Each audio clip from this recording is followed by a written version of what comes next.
તહેવારોમાં પણ તોફાની તત્વો શાંત નથી રહેતા। રાજ્યના કેટલાય વિસ્તારોમાં સામાજિક તત્વોનો આતંક સામે આવ્યો છે। સુરતના પાંડેસરા વિસ્તારમાં મારામારીનો વિડીયો સામે આવ્યો। નજીવી બાબતે કેટલાક લોકો વચ્ચે મારામારી થઈ તો આ તરફ રાજકોટમાં સામાજિક તત્વોએ આતંક મચાવ્યો। આકાશવાણી ચોકમાં ચાની હોટલ પર ધમાલ મચાવી। અરવલ્લીના મેઘરજમાં સામાજિક તત્વોએ પંચાલ રોડ ચોકડી વિસ્તારને બાનમાં લીધો।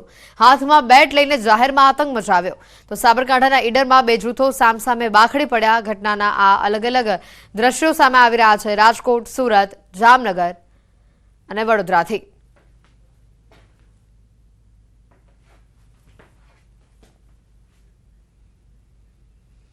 બનાસકાંઠાના વિભાજન વિવાદ હજી સુધી યથાવત જોવા મળી રહ્યા છે। જિલ્લામાં 16મા દિવસે પણ વિરોધ હજી યથાવત છે।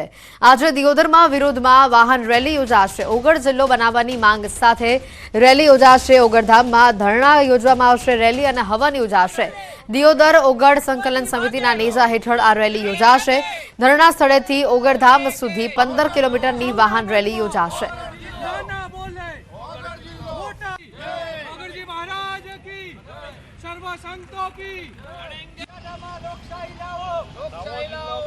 બનાસકાંઠાના વિભાજન મુદ્દે વધુ એક ભુવાજીનો વિડીયો વાયરલ થઈ રહ્યો છે। વાયરલ વિડીયોમાં ભુવાજી દાવો કરી રહ્યા છે કે ધાનેરા તો બનાસકાંઠામાં જ રહેશે। ધૂણતા ધૂણતા ભુવાજી આ વેણ આપી રહ્યા છે, જે બોલને સામે બેસેલા વ્યક્તિઓ પણ ઝીલી રહ્યા છે।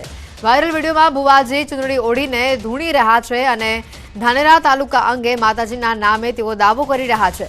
જો કે આ વિડીયોની ન્યૂઝ 18 ગુજરાતી પુષ્ટિ નથી કરતું। વિડીયો ક્યાંનો છે અને ક્યારનો છે તે પણ જાણી શકાયું નથી।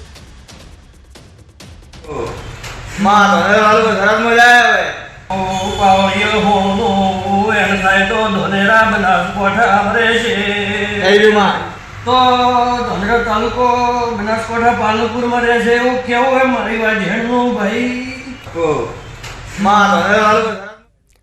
અને આજ અંગે વધુ માહિતી મેળવીશું। સંવાદદાતા કિશોર અમારી સાથે ફોન લાઈન પર જોડાઈ ચૂક્યા છે। કિશોર, જે રીતે બનાસકાંઠામાં વિરોધના સૂર હજી યથાવત છે, આજે 16મા દિવસે પણ દિયોદરમાં આજે વાહન રેલી યોજાવાની છે, લોકો એકઠા થયા છે, વધુ અપડેટ શું?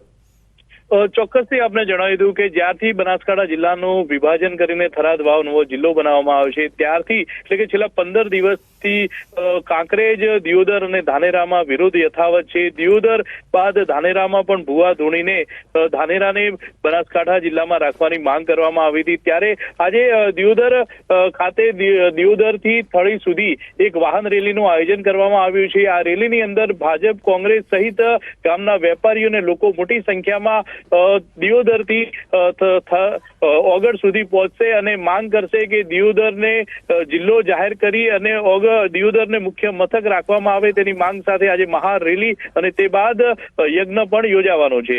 જી બિલકુલ, આ સાથે જ કિશોર કહી શકાય કે એક ભુવાજીનો પણ વિડીયો વાયરલ થઈ રહ્યો છે કે જો ધૂણતા ધૂણતા વેણ આપી રહ્યા છે કે આ પ્રકારનું વિભાજન નહીં ચલાવી લેવામાં આવે। ચોક્કસથી જે 15 દિવસથી અલગ અલગ પ્રકારના જે વિરોધ થઈ રહ્યા છે તેમાં હવે ભુવાજી પણ સામે આવ્યા છે। પહેલા દિયોદરમાં એક ભુવાજી ધૂણ્યા હતા, તેમને કહ્યું હતું કે હવે વેણ આવ્યું છે અને દિયોદર જિલ્લો બનશે તેવું માતાજી કહી રહ્યા છે। તો બીજી તરફ ગઈકાલે એક વિડીયો વાયરલ થયો છે ધાનેરા બાજુનો, જેમાં એક ભુવાજી કહી રહ્યા છે કે ધાનેરા તો બનાસકાંઠા જિલ્લામાં જ રહેશે। આવા અલગ અલગ પ્રકારના વિરોધ પણ જોવા મળી રહ્યા છે। જી આભાર કિશોર, માહિતી બદલ। બનાસકાંઠામાં વિરોધના સૂર હજી પણ યથાવત જોવા મળી રહ્યા છે। વડોદરાના પાણીગેટમાં આવેલી અજબડી મિલમાં મોડી રાત્રે આગ લાગી। મિલમાં આવેલી કબાડી માર્કેટમાં આગ લાગતા નાસભાગ મચી ગઈ। આગના કારણે અનેક ગાડીઓ સળગીને ખાખ થઈ હોવાનું સામે આવ્યું છે, પરંતુ હજી આગ લાગવાનું કારણ અકબંધ છે। આગનો કોલ મળતા જ ફાયર બ્રિગેડના જવાનો સ્થળ ઉપર દોડી આવ્યા। જવાનોએ કલાકોની મહેનત બાદ આગ પર કાબુ મેળવ્યો હતો।